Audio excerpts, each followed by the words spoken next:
ರಾಧಾ ಮತ್ತೆ ಶೋಭಾ ಅನ್ನೋ ಇಬ್ರು ವಾರ್ಗಿತಿಯರು ತಮ್ಮ ಕುಟುಂಬದ ಜೊತೆ ಒಂದೇ ಮನೆಯಲ್ಲಿ ವಾಸ ಮಾಡ್ತಾ ಇರ್ತಾರೆ. ರಾಧಾಳ ಮಗಳ ಹೆಸರು ದಿವ್ಯಾ, ಹಾಗೆ ಶೋಭಾ ಮಗಳ ಹೆಸರು ಪ್ರಿಯಾ. ದಿವ್ಯಾ ಮತ್ತೆ ಪ್ರಿಯಾ ಇಬ್ರು ವಯಸ್ಸಲ್ಲಿ 1-2 ವರ್ಷದ ಅಂತರ ಇರುತ್ತೆ. ಇಬ್ರು ಹೆಣ್ಮಕ್ಳು ಮದುವೆ ವಯಸ್ಸಿಗೆ ಬಂದಿರೋದ್ರಿಂದ ಅವರ ತಾಯಂದ್ರಿಗೆ ಅವ್ರ ಮದುವೆ ಚಿಂತೆ ಕಾಡ್ತಾ ಇರುತ್ತೆ. ಒಂದಿನ ರಾಧಾಗೆ ಸಂಬಂಧಿಕರು ಒಬ್ರು ಕಡೆಯಿಂದ ಫೋನ್ ಬರುತ್ತೆ. ಹಲೋ ಅದಕ್ಕೆ ಆರಾಮಿದ್ದೀರಾ? ಬಹಳ ಸಮಯ ಆದ್ಮೇಲೆ ನನ್ನನ್ನು ನೆನೆಸ್ಕೊಂಡು ಬಿಟ್ಟಿದ್ದೀರಪ್ಪ. ಅದು ರಾಧಾ, ಒಂದು ಒಳ್ಳೆ ಹುಡುಗನ ಸಂಬಂಧ ಆಯಿತು, ಅದ್ರ ಬಗ್ಗೆನೇ ಮಾತಾಡೋಣ ನಿನ್ನ ಹತ್ರ ಅಂತ ಫೋನ್ ಮಾಡಿದೆ. ಹುಡುಗನ ಹೆಸರು ಅಕ್ಷಯ್ ಅಂತ, ಭಾಳ ಚೆನ್ನಾಗಿ ಓದ್ಕೊಂಡಿದ್ದಾನೆ, ಒಳ್ಳೆ ಕೆಲಸದಲ್ಲಿದ್ದಾನೆ, ಕೈ ತುಂಬ ಸಂಬಳ, ಆಮೇಲೆ ಮನೇಲೂ ಅಷ್ಟೇ ಆಸ್ತಿ ಪಾಸ್ತಿ ಎಲ್ಲ ಚೆನ್ನಾಗಿದೆ. ಹುಡುಗ ಕೆಲಸದ ಸಂಬಂಧ ಸಿಟಿಲಿರ್ತಾನೆ, ಅವಾಗವಾಗ ಊರಿಗೆ ಬಂದು ಅವ್ರ ಅಪ್ಪ ಅಮ್ಮನ ಮಾತಾಡ್ಸ್ಕೊಂಡು ಹೋಗ್ತಾನೆ. ಮದುವೆ ಆದರೆ ಗಂಡ ಹೆಂಡತಿ ಇಬ್ಬರೇ ಸಿಟಿಲಿರೋದು ನೋಡು. ಈಗ ಮಗ ಒಬ್ಬನೇ ಸಿಟಿಲಿದ್ದಾನೆ, ಅವನಿಗೆ ಊಟ ತಿಂಡಿ ಎಲ್ಲ ಸಮಸ್ಯೆ, ಆದಷ್ಟು ಬೇಗ ಅವನಿಗೊಂದು ಮದುವೆ ಮಾಡಿಬಿಟ್ರೆ ಒಳ್ಳೇದು ಅಂತ ಅವ್ರ ಅಪ್ಪ ಅಮ್ಮನ ಯೋಚನೆ. ನನಗೆ ಈ ವಿಷಯ ಗೊತ್ತಾಗ್ತಿದ್ದ ಹಾಗೆ ನನಗೆ ತಕ್ಷಣ ನೆನಪಾಗಿದ್ದೆ ನಿನ್ನ ಮಗಳು. ಒಳ್ಳೆ ಸಂಬಂಧ, ಬೇರೆ ಯಾರಿಗೋ ಯಾಕೆ ನಮ್ಮನೆ ಹುಡುಗಿಗೆ ಆಗಲಿ ಅನ್ನೋದು ನನ್ನ ಯೋಚನೆ. ರಾಧಾ, ಮತ್ತು ನೀವು ನಿಮ್ಮ ಮಗಳಿಗೆ ಹುಡುಗನ ಹುಡುಕ್ತಾ ಇದ್ದೀರ ತಾನೇ? ಹ್ಞೂ, ಅದಕ್ಕೆ ಹುಡುಕ್ತಾ ಇದ್ದೀವಿ. ನನಗೂ ನನ್ನ ಮಗಳದ್ದು ಮದುವೆನೇ ಚಿಂತೆ ಆಗಿ ಹೋಗಿದೆ. ಒಳ್ಳೆ ಸಮಯಕ್ಕೆ ನೀವು ಫೋನ್ ಮಾಡಿದ್ರಿ. ಒಂದು ಕೆಲಸ ಮಾಡಿ, ಅದಕ್ಕೆ ಹುಡುಗನ ಕಡೆಯವ್ರದ್ದು ನಂಬರ್ ನಮಗೆ ಕೊಡಿ, ಅವ್ರ ಹತ್ರ ಒಂದ್ಸಲ ಮಾತಾಡಿ ಆಮೇಲೆ ಹುಡುಗನ ಬಯೋಡೇಟಾ ಫೋಟೋ ಎಲ್ಲ ನಾವು ತರಿಸ್ಕೊತೀವಿ. ಹುಡುಗನ ಫೋಟೋ ನೋಡಿ ನಮ್ಮ ದಿವ್ಯಾಂಗ ಏನಾದರೂ ಇಷ್ಟ ಆದ ಹುಡುಗ ಅಂತಂದರೆ ಮಾತು ನಾವು ಮುಂದುವರ್ಸಿದ್ರಾಯ್ತು. ಸರಿ, ಹಾಗಾದರೆ ರಾಧಾ, ನಾನು ಹುಡುಗನ ತಾಯಿ ಹತ್ರ ಒಂದ್ಸಲ ಮಾತಾಡಿ ಆಮೇಲೆ ನಿನಗೇನಂತ ಹೇಳ್ತೀನಿ. ಸರಿ ಅದಕ್ಕೆ. 1-2 ದಿನಗಳಲ್ಲಿ ಅಕ್ಷಯ್ ತಾಯಿ ಕಡೆಯಿಂದ ರಾಧಾಗೆ ಕಾಲ್ ಬರುತ್ತೆ. ಹಲೋ, ರಾಧಾ ಅವರ ಮಾತಾಡ್ತಿರೋದು?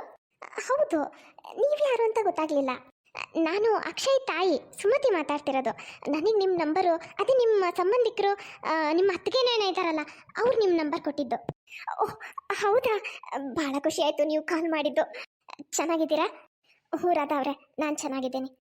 ಅದು ನಿಮ್ಮ ಮಗಳು ದಿವ್ಯನ ಫೋಟೋ ಸಿಕ್ತು ನಮಗೆ ನಿಮ್ಮ ಮಗಳ ಫೋಟೋ ನೋಡಿನೇ ಭಾಳ ಇಷ್ಟ ಆಗಿಬಿಟ್ಲು. ನಾವು ನಮ್ಮ ಮಗ ಅಕ್ಷಯ್ ಫೋಟೋನ ನಿಮಗೆ ಕಳಿಸ್ತೀವಿ, ನೀವು ಒಂದ್ಸಲ ಫೋಟೋ ನೋಡಿ ನಿಮಗೂ ಎಲ್ಲ ಒಪ್ಪಿಗೆ ಆಯಿತು ಅಂದರೆ ಮುಂದಿನ ಮಾತುಕತೆ ಮಾಡಿದ್ರಾಯ್ತು. ಸರಿ, ಹಾಗೆ ಆಗಲಿ. ಅಕ್ಷಯ್ ನೋಡೋದಕ್ಕೆ ತುಂಬ ಚೆನ್ನಾಗಿರ್ತಾನೆ, ಅಷ್ಟೇ ಚೆನ್ನಾಗಿ ಓದ್ಕೊಂಡಿರೋ ಹುಡುಗ, ಮನೆ ಕಡೆನೂ ಚೆನ್ನಾಗಿರ್ತಾರೆ. ಹಾಗಾಗಿ ದಿವ್ಯಾ ಮತ್ತು ಅವಳ ತಂದೆ ತಾಯಿಗೆ ಅಕ್ಷಯ್ ತುಂಬ ಇಷ್ಟ ಆಗ್ತಾನೆ. ಸುಮತಿ ಅವರೇ, ನಿಮ್ಮ ಮಗ ಅಕ್ಷಯ್ ಫೋಟೋ ನೋಡಿ ಫೋಟೋದಲ್ಲೇನೋ ನಮ್ಮೆಲ್ರಿಗೂ ತುಂಬ ಇಷ್ಟ ಆಗಿದ್ದಾನೆ. ನಮ್ಮ ಮಗಳು ಫೋಟೋ ನೋಡಿ ನೀವು ಇಷ್ಟಪಟ್ಟಿದ್ದೀರಾ, ಹಾಗಾಗಿ ಒಂದ್ಸಲ ನೀವೆಲ್ಲರೂ ಬಂದು ನಮ್ಮ ಮಗಳನ್ನು ನೋಡಿ ಎದ್ರ ಬದ್ರ ಒಂದು ಸ್ವಲ್ಪ ಮಾತಾಡಿದ್ರೆ ಚೆನ್ನಾಗಿರ್ತಿತ್ತು. ನೀವು ಹೇಳೋದು ಸರಿ ರಾಧಾ ಅವರೇ, ಬರ್ಬೋದಾಗಿತ್ತು. ಆದರೆ ಏನು ಮಾಡೋದು, ನನ್ನ ಮಗ ಅಕ್ಷಯ್ ಅದೇನೋ ಕೆಲಸದ ಮೇಲೆ ಡೆಲ್ಲಿಗೆ ಹೋಗಿದ್ದಾನೆ. ಅದೇನೋ 3 ತಿಂಗಳು ಟ್ರೈನಿಂಗ್ ಅಂತೆ, ಹಾಗಾಗಿ 3 ತಿಂಗಳವರೆಗೂ ಅವನು ಟ್ರೈನಿಂಗಲ್ಲಿ ಇರ್ತಾನೆ. ಅಲ್ಲಿವರೆಗೂ ನಮಗೆ ಬರೋಕ್ಕಾಗಲ್ವೇನೋ ಅನಿಸುತ್ತೆ. 3 ತಿಂಗಳಾದಮೇಲೆ ನಾವು ಬರ್ಬೋದು. ಹೇಗೂ ದಿವ್ಯನ ಫೋಟೋ ನೋಡಿ ನಮ್ಮ ಅಕ್ಷಯು ತುಂಬ ಇಷ್ಟಪಟ್ಟಿದ್ದಾನೆ, ನಮ್ಮೆಲ್ರಿಗೂ ತುಂಬ ಇಷ್ಟ ಆಗಿದ್ದಾಳೆ. ಇನ್ನೇನು 3 ತಿಂಗಳಾದ್ಮೇಲೆ ನಾವು ಬಂದ್ರೂ ಡೈರೆಕ್ಟ್ ಮದುವೆ ಮಾತುಕತೆನೇ ಇರತ್ತೆ, ಬಿಟ್ಟರೆ ಬೇರೆ ಇನ್ನೇನು ಇರಲ್ಲ ಅಲ್ಲಿ, ಸಂಬಂಧ ಪಕ್ಕ ಆದ ಹಾಗೆ. ಹಾಗಾಗಿ ಒಂದು ಕೆಲಸ ಮಾಡಿ, ನೀವು ದಿವ್ಯ ನಂಬರ್ನ ನನಗೆ ಕೊಡಿ, ನಮ್ಮ ಅಕ್ಷಯ್ಗೆ ದಿವ್ಯ ನಂಬರ್ ನಾನು ಕೊಟ್ಟಿರ್ತೀನಿ. ಮಕ್ಕಳಿಬ್ರು ಒಬ್ರಿಗೊಬ್ರು ಮಾತಾಡ್ಕೊಳ್ಳಿ, 3 ತಿಂಗಳ ಸಮಯದಲ್ಲಿ ಒಬ್ರಿಗೊಬ್ರು ಅರ್ಥ ಮಾಡ್ಕೊಳ್ಳಿ. ನೀವೇನಂತೀರಾ? ನಾನು ಯಾಕೆ ಹೇಳ್ತಿದ್ದೀನಿ ಅಂದರೆ, ಇದರಿಂದ ಇಬ್ಬರು ಒಬ್ರ ಬಗ್ಗೆ ಒಬ್ರಿಗೆ ತಿಳ್ಕೊಳ್ಳೋಕ್ಕೆ, ಅರ್ಥ ಮಾಡ್ಕೊಳ್ಳೋಕ್ಕೆ ತುಂಬ ಸಹಾಯ ಆಗುತ್ತೆ. ಹಳೆ ಕಾಲದ ಥರ ಎಲ್ಲ ಈಗಿಲ್ಲ. ಮದುವೆಗೂ ಮೊದಲು ಹುಡುಗ ಹುಡುಗಿ ಮಾತಾಡೋದು, ಒಬ್ರಿಗೊಬ್ರು ಮೀಟ್ ಆಗೋದು, ಇವೆಲ್ಲ ಸಹಜ ಅನ್ನೋ ಥರ ಆಗಿ ಹೋಗಿದೆ. ಯಾರು ಏನು ಅಂದ್ಕೊಳ್ಳೋದು ಇಲ್ಲ. ಅದು ನಿಜಾನೇ ಬಿಡಿ. ಒಂಥರ ನೀವು ಹೇಳೋದು ಸರಿನೇ. ಇನ್ನೊಂದು 3 ತಿಂಗಳಲ್ಲಿ ಅವರಿಬ್ಬರು ಒಂದು ಸ್ವಲ್ಪ ಮಾತಾಡಿಕೊಂಡ್ರೆ ಒಬ್ರಿಗೊಬ್ರು ಚೆನ್ನಾಗಿ ಅರ್ಥ ಮಾಡ್ಕೋತಾರೆ. ಸರಿ, ಹಾಗಾದರೆ ನಾನು ನಮ್ಮ ದಿವ್ಯ ನಂಬರ್ನ ನಿಮಗೆ ಕಳಿಸ್ತೇನೆ. ನಂಬರ್ ಎಕ್ಸ್ಚೇಂಜ್ ಆದ ನಂತರ ದಿವ್ಯಾ ಮತ್ತು ಅಕ್ಷಯ್ ಇಬ್ಬರು ಪ್ರತಿದಿನ ಗಂಟೆಗಟ್ಟಲೆ ಫೋನಲ್ಲಿ ಮಾತಾಡ್ತಿರ್ತಾರೆ. ನಿಧಾನವಾಗಿ ಸಮಯ ಕಳೀತಾ ಇರತ್ತೆ. ಸಮಯದ ಜೊತೆಗೆ ದಿವ್ಯಾಗೆ ಅಕ್ಷಯ್ ತುಂಬ ಹತ್ರ ಅನ್ನಿಸ್ತಾ ಹೋಗ್ತಾನೆ. ಇದನ್ನೆಲ್ಲ ಗಮನಿಸಿದ ಮೇಲೆ ದಿವ್ಯಾ ಮನೆಯವರಿಗೆ ದಿವ್ಯಾ ಮತ್ತು ಅಕ್ಷಯ್ ಇಬ್ಬರು ಒಬ್ರಿಗೊಬ್ರು ತುಂಬಾ ಇಷ್ಟಪಡ್ತಾ ಇದ್ದಾರೆ ಅನ್ನೋದು ಅರ್ಥ ಆಗಿರುತ್ತೆ. ನೋಡ್ತಿದ್ದ ಹಾಗೆ 3 ತಿಂಗಳ ಸಮಯ ಕಳೆದು ಹೋಗುತ್ತೆ. ದಿವ್ಯಾಕ, ನಾನು ನಿನಗೊಂದು ಗುಡ್ ನ್ಯೂಸ್ ತಂದಿದ್ದೀನಿ. ನೀನು ಅದನ್ನು ಕೇಳಿಬಿಟ್ರೆ ನಿನ್ನ ಮನಸ್ಸು ಖುಷಿಯಿಂದ ಆಕಾಶದಲ್ಲಿ ತೇಲಾಡ್ತಾ ಇರತ್ತೆ. ಹೌದಾ? ಅದೇನು ಅಂತ ಬೇಗ ಹೇಳು ಪ್ರಿಯಾ. ಅಷ್ಟು ಸುಲಭವಾಗಿ ಹೇಳ್ಬಿಡ್ತೀನಾ? ನಾನು ಆ ನ್ಯೂಸ್ನ ನಿನಗೆ ಹೇಳಬೇಕಂದ್ರೆ ನೀನು ನನಗೇನಾದರೂ ಗಿಫ್ಟ್ ಕೊಡಬೇಕು. ಅಯ್ಯೋ, ನಿನ್ನ ತರಲೆ ಅಂತಂದು ಯಾವಾಗಲೂ ನನ್ನನ್ನು ಹೀಗೆ ಕಾಡಿಸ್ತೀಯಲ್ಲೇ. ಈಗೇನು ಹೇಳ್ತೀಯೋ ಇಲ್ವೋ? ಅಕ್ಕ, ಕಿವಿ ನೋಡ್ತಾ ಇದೆ ಬಿಡಕ್ಕ, ಹೇಳ್ತೀನಿ. ಹಾಂ, ಬಾ ದಾರಿಗೆ. ಈಗ ಹೇಳು ಏನು ವಿಷಯ ಅಂತ. ಅಕ್ಕ, ಈಗ ಸ್ವಲ್ಪ ಹೊತ್ತು ಮೊದಲು ದೊಡ್ಡಪ್ಪನಿಗೆ ಭಾವನ್ ತಂದೆ ಅಂದರೆ ಅಕ್ಷಯ್ ಅವ್ರ ತಂದೆ ಕಾಲ್ ಬಂದಿತ್ತು. ಅವ್ರು ಹೇಳ್ತಾ ಇದ್ರು ಇನ್ನೊಂದು 4-5 ದಿನದಲ್ಲೇ ಅಕ್ಷಯ್ ಟ್ರೈನಿಂಗ್ ಮುಗಿಸಿ ಡೆಲ್ಲಿಯಿಂದ ವಾಪಸ್ ಬರ್ತಾ ಇದ್ದಾರಂತೆ. ಹಾಗಾಗಿ ಬರೋ ಭಾನುವಾರ ಅವರೆಲ್ಲರೂ ನಿನ್ನ ನೋಡಕ್ಕೆ ಇಲ್ಲಿಗೆ ಬರ್ತಾ ಇದ್ದಾರಂತೆ. ಹೌದಾ? ನಿಜವಾಗ್ಲೂ? ವಾವ್! ಆದ್ರೆ ಅಕ್ಷಯ್ ನನ್ನ ಹತ್ರ ಇದ್ರ ಬಗ್ಗೆ ಎಲ್ಲ ಏನು ಹೇಳಲೇ ಇಲ್ವಲ್ಲ. ಈಗ ಸ್ವಲ್ಪ ಹೊತ್ತು ಮೊದಲಷ್ಟೇ ಫೋನಲ್ಲಿ ಮಾತಾಡಿದ್ದೀನಿ ನಾನು. ಅಯ್ಯೋ ಅಕ್ಕ, ನಿನಗೇನು ಗೊತ್ತೇ ಆಗಲ್ಲ. ಅವರು ನಿನಗೆ ಸರ್ಪ್ರೈಸ್ ಕೊಡಬೇಕು ಅಂತ ಇದ್ರು ಅನ್ಸುತ್ತೆ, ಅದಕ್ಕೆ ನಿನಗೇನು ಹೇಳಿಲ್ಲ. ಅದೆಲ್ಲ ಬಿಡು ಅಕ್ಕ, ಇನ್ನೇನು 1 ವಾರದಲ್ಲೇ ಅವರೆಲ್ಲರೂ ಇಲ್ಲಿಗೆ ಬರ್ತಾ ಇದ್ದಾರೆ. ಅವ್ರು ಬರೋಷ್ಟೊತ್ತಿಗೆ ನೀನು ಯಾವ ರೀತಿ ರೆಡಿಯಾಗಿರ್ಬೇಕು ಅಂದರೆ ಅಷ್ಟು ಚೆನ್ನಾಗಿ ರೆಡಿಯಾಗಿ ನೀನು ಅವರಿಗೆ ಸರ್ಪ್ರೈಸ್ ಕೊಡಬೇಕು. ಚೆನ್ನಾಗಿ ಫೇಶಿಯಲ್ಲು ಅದು ಇದು ಎಲ್ಲ ಮಾಡಿಸ್ಕೊಂಡ್ಬಿಡು. ಒಂದ್ಸಲ ಅಕ್ಷಯ್ ಅವರು ನಿನ್ನ ನೋಡ್ತಿದ್ದ ಹಾಗೆ ನೋಡ್ತಾನೆ ನಿಂತು ಬಿಡಬೇಕು. ಈ ಕಡೆ ಪ್ರಿಯಾ ದಿವ್ಯಾ ಜೊತೆ ಖುಷಿ ಖುಷಿಯಾಗಿ ತಮಾಷೆಯಾಗಿ ಮಾತಾಡ್ತಾ ಇದ್ರೆ ಆ ಕಡೆ ಪ್ರಿಯಾ ತಾಯಿ ಬೇರೆನೇ ಚಿಂತೆಯಲ್ಲಿರ್ತಾಳೆ. ಅಲ್ರಿ, ದಿವ್ಯನ್ಗೆ ಅತಿ ಹುಡುಗದೆ ಮಾಡ್ದೇನೆ ಸುಲಭವಾಗಿ ಇಷ್ಟು ಒಳ್ಳೆ ಸಂಬಂಧ ಸಿಕ್ಬಿಡ್ತು. ಇನ್ನೇನು ಮುಂದಿನ ವಾರ ಹುಡುಗನ ಮನೆಯವರು ಬಂದು ಮದುವೆ ಮಾತುಕತೆ ಮಾಡೋರಿದ್ದಾರಂತೆ.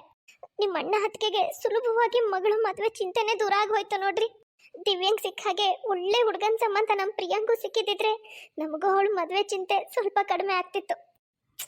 ಏನೇ ಆದರೂ ಹೆಣ್ಮಕ್ಳ ಅದೃಷ್ಟ ಚೆನ್ನಾಗಿರ್ಬೇಕು ಬಿಡ್ರಿ. ಇನ್ನು ಹೇಳ್ಬೇಕಂದ್ರೆ ನಮ್ಮ ಪ್ರಿಯಾ ದಿವ್ಯನ್ಗಿಂತ ನೋಡಕ್ ಚೆನ್ನಾಗಿದ್ದಾಳೆ. ಆದ್ರೆ ಸುಲಭವಾಗಿ ಇಷ್ಟು ಒಳ್ಳೆ ಸಂಬಂಧ ಸಿಕ್ಕಿದ್ಯಾರಿಗೆ? ದಿವ್ಯನಿಗೆ. ನೀನು ಯಾಕೆ ಇಷ್ಟೊಂದು ಚಿಂತೆ ಮಾಡ್ತೀಯಾ? ನಮ್ಮ ದಿವ್ಯನಿಗೆ ಹೇಗೆ ಇಷ್ಟು ಒಳ್ಳೆ ಸಂಬಂಧ ಸಿಕ್ಕಿದೆಯೋ ಅದೇ ರೀತಿ ನಮ್ಮ ಪ್ರಿಯಂಗೂ ಸಿಗುತ್ತೆ. ಅಷ್ಟಕ್ಕೂ ದಿವ್ಯನಿಗೆ ಒಳ್ಳೆ ಸಂಬಂಧ ಸಿಕ್ತು ಅಂತ ನಾವು ಒಂಥರ ಯೋಚನೆ ಮಾಡೋದಕ್ಕೆ ಅವಳೇನು ಬೇರೆಯವಳ?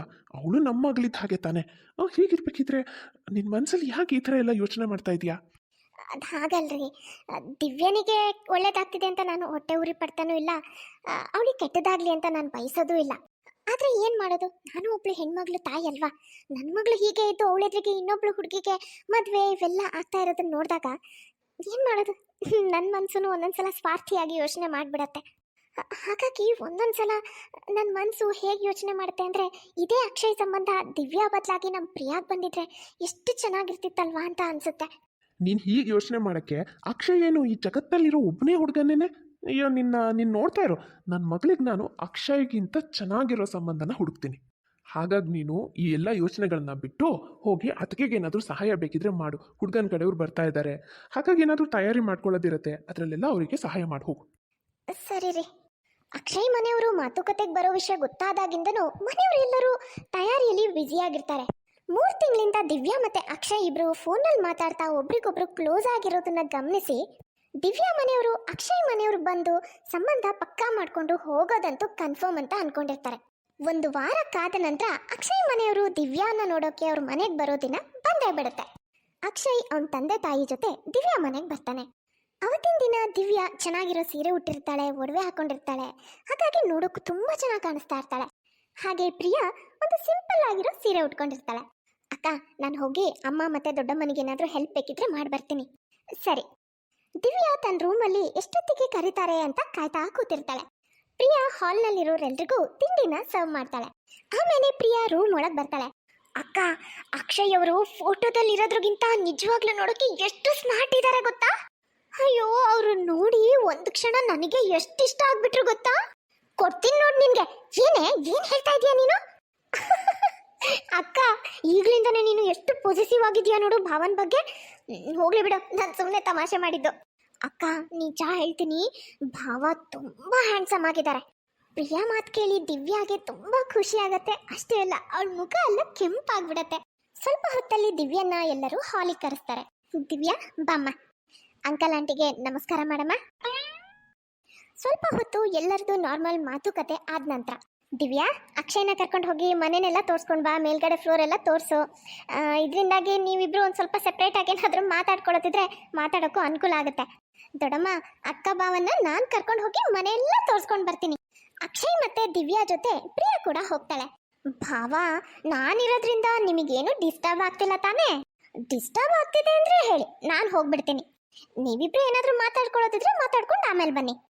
ಇಲ್ಲ ಪರವಾಗಿಲ್ಲ ಪ್ರಿಯಾ, ನಮಗೇನು ಪ್ರಾಬ್ಲಮ್ ಇಲ್ಲ. ನೀನು ಇಲ್ಲೇ ಇರು, ನಾವಿಬ್ರು ಏನು ಆಮೇಲೆ ಬೇಕಿದ್ರು ಮಾತಾಡ್ಕೋತೀವಿ. ಪ್ರಿಯಾ ದಿವ್ಯಾ ಮತ್ತೆ ಅಕ್ಷಯ್ ಜೊತೆ ಅಲ್ಲೇ ಉಳ್ಕೋತಾಳೆ. ಸ್ವಲ್ಪ ಹೊತ್ತು ಎಲ್ಲರೂ ಮನೆ ನೋಡಿ ಮಾತಾಡಿದ ನಂತರ ಮತ್ತೆ ಕೆಳಗಡೆ ಬರ್ತಾರೆ. ಕೆಳಗಡೆ ಬಂದ ತಕ್ಷಣ ಅಕ್ಷಯ್ ಅವನ ತಂದೆ ಹತ್ರ ಕಿವಿನಲ್ಲಿ ಏನೋ ಹೇಳ್ತಾನೆ. ಅದನ್ನ ಕೇಳ್ತಿದ್ದ ಹಾಗೆ ಅವನ ತಂದೆ ಗಾಬರಿ ಆಗ್ಬಿಡ್ತಾನೆ. ಅಕ್ಷಯ್, ಇದು ಏನು ಹೇಳ್ತಾ ಇದೆಯೋ? ನಿನ್ಗೇನು ತಲೆಯಲ್ಲಿ ಬುದ್ಧಿ ಸರಿ ಇದೆಯೋ ಇಲ್ವೋ? ಏನು ಮಾತಾಡ್ತಾ ಇದೀಯಾ ಅಂತ ಅರಿವಾದ್ರೂ ಇದೆಯಾ ನಿನಗೆ? ಯಾಕ್ರಿ, ಏನಾಯ್ತು? ಅಂಥದ್ದು ಏನು ಹೇಳ್ದ ಅವನು? ನಿನ್ನ ಮಗ ಹೇಳ್ತಿದ್ದಾನೆ ಅವನು ದಿವ್ಯನ್ ಮದುವೆ ಆಗಲ್ವಂತೆ, ಪ್ರಿಯನ್ನ ಮದುವೆ ಆಗ್ತಾನಂತೆ.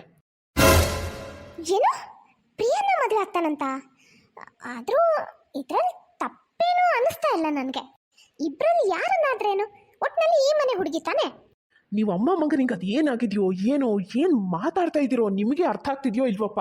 ನೀವು ಸ್ವಲ್ಪ ಸುಮ್ಮನಿರ್ರಿ, ನಾನು ಮಾತಾಡ್ತೀನಿ. ನೋಡ್ರಿ, ಇದು ನನ್ನ ಮಗನ ಜೀವನದ ಪ್ರಶ್ನೆ. ನಾನು ಅವ್ನು ಯಾವ ಹುಡುಗಿನ ಇಷ್ಟಪಡ್ತಾನೋ ಆ ಹುಡುಗಿ ಜೊತೆನೇ ಮದುವೆ ಮಾಡೋದು. ಬಲವಂತವಾಗಿ ಇನ್ಯಾರ್ದೋ ಜೊತೆ ನಾನು ಮದುವೆ ಮಾಡಲ್ಲ. ನೋಡಿ, ನಿಮ್ಮ ಮನೆ ಇಬ್ರು ಹೆಣ್ಮಕ್ಳು ತುಂಬಾ ಚೆನ್ನಾಗಿದ್ದಾರೆ. ಯಾರೂ ಯಾವ ಥರನೂ ಜರಿಯೋ ಹಾಗಿಲ್ಲ. ಪ್ರಿಯಾನು ತುಂಬಾ ಚೆನ್ನಾಗಿದ್ದಾಳೆ, ದಿವ್ಯಾನು ಏನು ಜರಿಯೋ ಹಾಗಿಲ್ಲ. ಆದರೆ ಏನು ಮಾಡೋದು, ನನ್ನ ಮಗ ಅಕ್ಷಯ್ಗೀಗ ನಿಮ್ಮ ಪ್ರಿಯಾ ಇಷ್ಟ ಆಗ್ಬಿಟ್ಟಿದ್ದಾಳಲ್ಲ. ಹಾಗಾಗಿ ನೀವು ಈ ಸಂಬಂಧ ದಿವ್ಯಾಗಲ್ಲ ಪ್ರಿಯಾಗೆ ಪಕ್ಕ ಅಂತ ನೀವು ಮಾಡ್ಕೋಬಹುದು. ಅಷ್ಟಕ್ಕೂ ನಿಮ್ಗೇನು, ದಿವ್ಯಾ ಪ್ರಿಯಾ ಇಬ್ರು ಒಂದೇ ಮನೆ ಹೆಣ್ಮಕ್ಳಲ್ವಾ? ಸಂಬಂಧ ದಿವ್ಯಾಗಾದ್ರೇನು ಪ್ರಿಯಾಗಾದ್ರೇನಲ್ವಾ? ಅಲ್ಲ, ಇಲ್ಲಿ ಯಾವ್ದಾದ್ರೂ ತಮಾಷೆ ನಡೀತಿದ್ಯಾ ಇಲ್ಲ ಯಾವ್ದಾದ್ರೂ ಡ್ರಾಮಾ ನಡೀತಾ ಇದೆಯಾ? ಏನು ಈ ಥರ ಮಾತಾಡ್ತಿದ್ದೀರಾ? ನೀವು ಏನು ಮಾತಾಡ್ತಿದ್ದೀನಿ ಅನ್ನೋ ಅರಿವಾದ್ರೂ ಇದೆಯಾ ನಿಮಗೆ? ನೀವೇನಿಲ್ಲಿ ತರಕಾರಿ ವ್ಯಾಪಾರ ಮಾಡಕ್ಕೆ ಬಂದಿದ್ದೀನಿ ಅಂತ ಅನ್ಕೊಂಡಿದ್ದೀರಾ? ನನಗೀಗ ಆಲೂಗಡ್ಡೆ ಇಷ್ಟ ಆಗಲಿಲ್ಲ, ಸೌತೆಕಾಯಿ ಇಷ್ಟ ಆಯಿತು, ಅದಕ್ಕೆ ಸೌತೆಕಾಯಿ ತಗೊಳ್ತೀನಿ ಅಂತ ಅನ್ನಕ್ಕೆ. ನಿಮ್ಮ ಮಗ ನಮ್ಮ ದಿವ್ಯನ್ ಜೊತೆ 3 ತಿಂಗಳು ಫೋನಲ್ಲಿ ಮಾತಾಡಿದ್ದಾನೆ. ಅವಳ ಬಗ್ಗೆ ಎಲ್ಲ ತಿಳ್ಕೊಂಡಿದ್ದಾನೆ. ಅವಳ ಮನಸ್ಸಲ್ಲೂ 100 ಆಸೆ ಕನಸುಗಳನ್ನು ಹುಟ್ಟಿಸಿದ್ದಾನೆ. ಅವಳಿಗೂ ನಿಮ್ಮ ಮಗ ಇಷ್ಟ ಆಗಿದ್ದಾನೆ. ಅದಕ್ಕೆ ತಾನೇ ಇವತ್ತು ನೀವುಗಳು ಇಲ್ಲಿವರೆಗೂ ಬಂದಿರೋದು.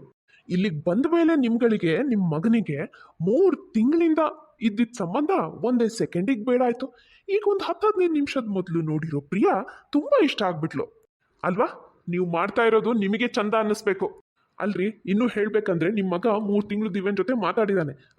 ಅದಾದ್ರ ಮೇಲೂ ಇಲ್ಲಿಗೆ ಬಂದ ಮೇಲೆ ನನಗೆ ದಿವ್ಯಾ ಇಷ್ಟ ಆಗಿಲ್ಲ ಅಂತ ಹೇಳಿದಿದ್ರೆ ಹೋಗ್ಲಿ ಬಿಡು, ಇಷ್ಟ ಆಗ್ಲಿಲ್ಲ ಅಂದ್ರೆ ಇಲ್ಲ ಅಂತ ನಾನು ಸುಮ್ಮನೆ ಆಗ್ಬಿಡ್ತಿದ್ದೆ. ಇಲ್ಲಿಗೆ ಬಂದು ನೋಡಿದ್ಮೇಲೆ ಏನೋ ಇಷ್ಟ ಆಗದೆ ಇರ್ಬೋದು ಅಂತ ನಾನು ಸುಮ್ಮನೆ ಆಗ್ತಿದ್ದೆ. ಆದರೆ ನಿಮ್ಮ ಮಗ ಇಲ್ಲಿ ಬಂದ ಮೇಲೆ ಅಕ್ಕನ್ ಬಿಟ್ಟು ತಂಗಿ ಮೇಲೆ ಕಣ್ಣು ಹಾಕಿದ್ದಾನೆ. ನಿಮ್ಮ ಮಗನ ಈ ನಡವಳಿಕೆ ನನಗೆ ಯಾಕೋ ಸರಿ ಕಾಣ್ತಾ ಇಲ್ಲ. ಇವತ್ತು ನಿಮ್ಮ ಮಗನಿಗೆ ದಿವ್ಯಾನ್ಗಿನ ಪ್ರಿಯಾ ಇಷ್ಟ ಆಗ್ಬಿಟ್ಲು, ಅದಕ್ಕೆ ಪ್ರಿಯನ್ ಮದುವೆ ಆಗ್ತೀನಿ ಅಂತ ಇದ್ದಾನೆ.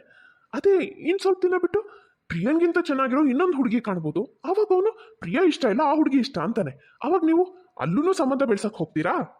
ಈ ಥರ ಎಲ್ಲ ನಡ್ಕೊಳ್ಳೋಕೆ ಏನು ಅನ್ಸದೇ ಇಲ್ವಾ ನಿಮಗೆ? ಸಾಕು, ಇನ್ನೇನು ಜಾಸ್ತಿ ಮಾತಾಡೋಕೆ ನನಗೂ ಇಷ್ಟ ಇಲ್ಲ. ನೀವು ಎದ್ದು ಹೋಗ್ಬೋದು. ಇದನ್ನೆಲ್ಲ ನೋಡಿ ದಿವ್ಯಾ ದುಃಖ ತಡೆಯಕ್ಕಾಗದೆ ಜೋರಾಗಿ ಅಳ್ತಾ ಇದ್ರೆ, ಪಕ್ಕದಲ್ಲಿ ನಿಂತಿರೋ ಪ್ರಿಯಾ ಅಕ್ಕನ ಈ ಕಣ್ಣೀರಿಗೆ ತಾನೇ ಕಾರಣ ಆಗ್ಬಿಟ್ನಲ್ಲ ಅಂತ ನೊಂದ್ಕೊಳ್ತಾ ಇರ್ತಾಳೆ. ಅಕ್ಷಯ್ ಮನೆಯವರು ಎಲ್ಲ ಹೋದ್ಮೇಲೆ, ವಾ ಅಕ್ಕ, ಭಾವ, ವಾ ನಿಜವಾಗ್ಲು ಅಕ್ಷಯ್ ಸಂಬಂಧ ಮೊದಲು ದಿವ್ಯನಿಗೆ ಬಂದಾಗ ಆಹಾ ನೀವು ಅದೆಷ್ಟು ಖುಷಿ ಪಟ್ಟಿದ್ರಿ, ಭೂಮಿ ಮೇಲೆ ಇರಲಿಲ್ಲ. ಅದೇ ಅಕ್ಷಯ್ ಇವತ್ತು ನಿಮ್ಮ ಮಗಳು ದಿವ್ಯಾ ಇಷ್ಟ ಆಗಲಿಲ್ಲ, ನನ್ನ ಮಗಳು ಪ್ರಿಯಾ ಇಷ್ಟ ಆಗಿದ್ದಾಳೆ ಅಂತ ಹೇಳಿದ್ರೆ ಭಾವ ಅವರನ್ನೆಲ್ಲ ಬಾಯಿಗೆ ಬಂದಾಗ ಬೈದು ಮನೆಯಿಂದ ಆಚೆ ಕಳಿಸ್ಬಿಟ್ರು. ನೀವು ಒಂದು ಮಾತಾದ್ರೂ ನನ್ನ ಗಂಟನ್ನ ಕೇಳ್ಬೋದಾಗಿತ್ತು ತಾನೆ. ಕೇಳದೆ ನಿಮ್ಮ ಪಾಡಿಗೆ ನೀವು ಡಿಸೈಡ್ ಮಾಡಿ ಅವ್ರಿಗೆ ಬೈದ ಆಚೆ ಕಳಿಸ್ಬಿಟ್ರಲ್ಲ. ನನ್ನ ಮಗಳು ಭವಿಷ್ಯ ನಿರ್ಧಾರ ಮಾಡಕ್ಕೆ ನೀವು ಯಾರು? ನೀವು ಒಂದು ಮಾತು, ಈ ಸಂಬಂಧ ನಿಮಗೆ ಒಪ್ಕೆನಾ? ಅಕ್ಷಯ್ಗೆ ನಿಮ್ಮ ಮಗಳನ್ನ ಕೊಡ್ತೀರಾ ಅಂತ ಒಂದು ಮಾತು ನಮ್ಮನ್ನು ಕೇಳಬೇಕಿತ್ತು ತಾನೆ. ಏನು ಮಾತಾಡ್ತಾ ಇದೀಯಾ ಗೀತಾ? ಆ ಹುಡುಗ ನಡ್ಕೊಂಡಿದ್ ರೀತಿ ನೋಡಿದ್ಯಾ? ಅವನೊಳ್ಳೆ ತರಕಾರಿ ಅಂಗಡಿಯಲ್ಲಿ ತರಕಾರಿನ ಆರಿಸ್ಕೋತೀವಲ್ಲ ಆ ಥರ ನಮ್ಮ ಹೆಣ್ಮಕ್ಳನ್ನ ಆರಿಸ್ಕೋತಾ ಇದ್ದ. ಒಬ್ಳು ಹುಡುಗಿ ಜೊತೆ ಸಂಬಂಧ ಪಕ್ಕ ಮಾಡ್ಕೊಂಡು ಆಮೇಲೆ ಮದುವೆ ಇನ್ನೊಬ್ಳ ಜೊತೆ ಆಗ್ತೀನಿ ಅಂತ ಅಂತಿದ್ದಾನೆ. ಅಂತ ಹುಡುಗ ನಮ್ಮ ಹೆಣ್ಮಕ್ಳಿಗೆ ಬೇಕಾ ಹೇಳು? ನೀನು ಏನು ಮಾತಾಡ್ತಿದ್ಯಾ ಅನ್ನೋ ಅರಿವಾದ್ರೂ ನಿನಗಿದ್ಯಾ? ಅಕ್ಕ, ನನಗೆಲ್ಲ ಗೊತ್ತು. ನನ್ನ ಮಗಳು ಪ್ರಿಯಾ ನಿಮ್ಮ ಮಗಳು ದಿವ್ಯನ್ಗಿಂತ ನೋಡಕ್ ಚೆನ್ನಾಗಿದ್ದಾಳೆ, ಅದಕ್ಕೆ ನಿಮಗೆ ಪ್ರಿಯನ್ ನೋಡಿದ್ರೆ ಹೊಟ್ಟೆ ಉರಿ. ಯಾವಾಗ ಆ ಹುಡುಗ ನನ್ನ ಮಗಳು ಪ್ರಿಯನ್ ಇಷ್ಟಪಟ್ಬಿಟ್ನೋ ಅವಾಗ ನಿಮಗೆ ಸಹಿಸ್ಕೊಳಕ್ಕಾಗ್ಲಿಲ್ಲ ಅಲ್ವಾ? ರಾಜು, ನಿನ್ನ ಹೆಂಡತಿನ ಕರ್ಕೊಂಡು ಒಳಗೆ ಹೋಗಪ್ಪ. ಅವಳಿಗೆ ಅದು ಏನು ಮಾತಾಡ್ತಿದ್ದೀನಿ ಅನ್ನೋ ಅರಿವೇ ಇಲ್ಲ. ಎಂಥ ದೊಡ್ಡ ಆರೋಪ ಮಾಡ್ತಾ ಇದ್ದಾಳೆ ನೋಡು ನಮ್ಮ ಮೇಲೆ. ಅದಕ್ಕೆ ನೀವು ನಿಮ್ಮ ಮಗಳು ಮದುವೆ, ಅವಳ ಭವಿಷ್ಯದ ಬಗ್ಗೆ ಹೇಗೆ ಯೋಚನೆ ಮಾಡ್ತಿರೋ ಅದೇ ರೀತಿ ಯೋಚನೆ ನಮಗೆ ನಮ್ಮ ಮಗಳು ಪ್ರಿಯನ್ ಬಗ್ಗೆನೂ ಇದೆ.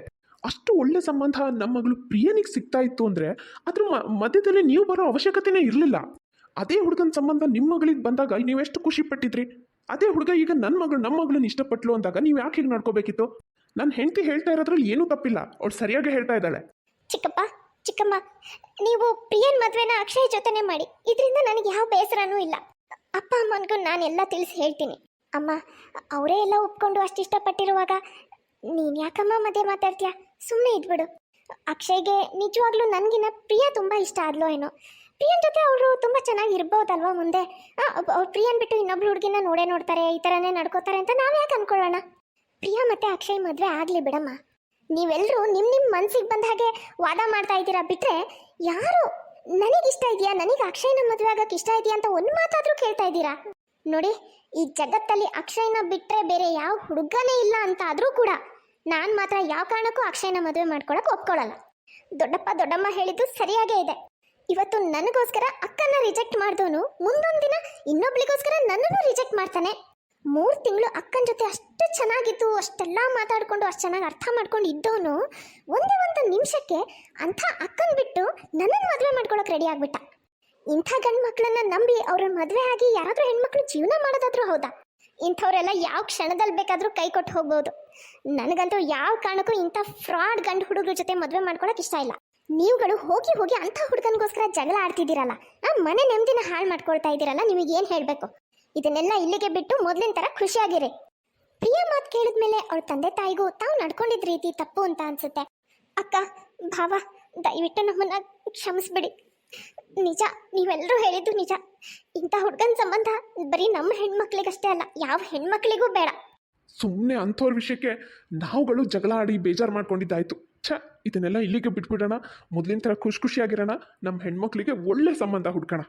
ಹೀಗೆ ಮನೆಯವರೆಲ್ಲರೂ ಇದೊಂದು ಪಾಠ ಅಂತ ಅನ್ಕೊಂಡು ಮುಂದೆ ತಮ್ಮ ಹೆಣ್ಮಕ್ಳಿಗೆ ತುಂಬಾ ಹುಷಾರಾಗಿ ಒಳ್ಳೆ ಸಂಬಂಧನ ಹುಡುಕಿ ಮದುವೆ ಮಾಡ್ತಾರೆ. ನೋಡಿದ್ರಲ್ಲ ಫ್ರೆಂಡ್ಸ್, ಇವತ್ತಿನ ಈ ವಿಡಿಯೋ ನಿಮಗೆ ಸ್ವಲ್ಪನಾದ್ರೂ ಇಷ್ಟ ಆಗಿದ್ರೆ ಪ್ಲೀಸ್ ಚಾನಲ್ನ ಸಬ್ಸ್ಕ್ರೈಬ್ ಮಾಡಿ, ಹಾಗೆ ಪ್ಲೀಸ್ ಲೈಕ್ ಮಾಡೋದನ್ನ ಮಾತ್ರ ಮರಿಬೇಡಿ. ಮುಂದಿನ ವಿಡಿಯೋದಲ್ಲಿ ಮತ್ತೆ ಸಿಗೋಣ. Bye friends.